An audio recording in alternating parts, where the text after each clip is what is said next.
पंजाब और खैबर पख्तूनख्वा में local government और कैंटोनमेंट बोर्ड की मुअत्तली के इलेक्शन कमीशन के नोटिफिकेशन को इस्लामाबाद हाई कोर्ट में चैलेंज कर दिया गया। इस्लामाबाद हाई कोर्ट में दरख्वास्त समाअत के लिए मुकर्रर कर दी गई। Chief justice Islamabad high court justice Aamir Farooq कल दरख्वास्त पर समाअत करेंगे। पंजाब और खैबर पख्तूनख्वा में लोकल गवर्नमेंट और कैंटोनमेंट बोर्ड की मुअत्तली के इलेक्शन कमीशन के नोटिफिकेशन को इस्लामाबाद हाई कोर्ट में चैलेंज कर दिया गया है। इस्लामाबाद हाई कोर्ट में दरख्वास्त समाअत के लिए मुकर्रर कर दी गई है, जबकि chief justice Islamabad high court justice Aamir Farooq कल दरख्वास्त पर समाअत करेंगे।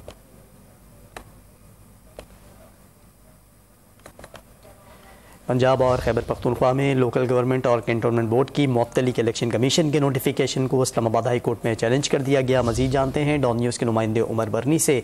उमर, बताइएगा क्या मौक़िफ़ अपनाया गया है?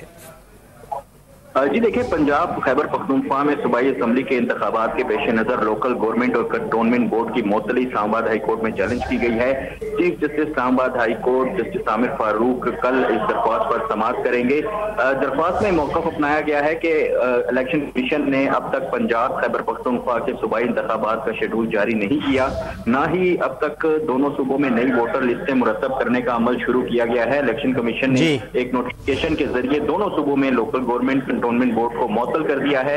दोनों सूबों में कैंटोनमेंट बोर्ड मुअत्तल होने से शहरियों के काम और हकूक मुतासिर हो रहे हैं। उमर बरनी, बहुत शुक्रिया आपका।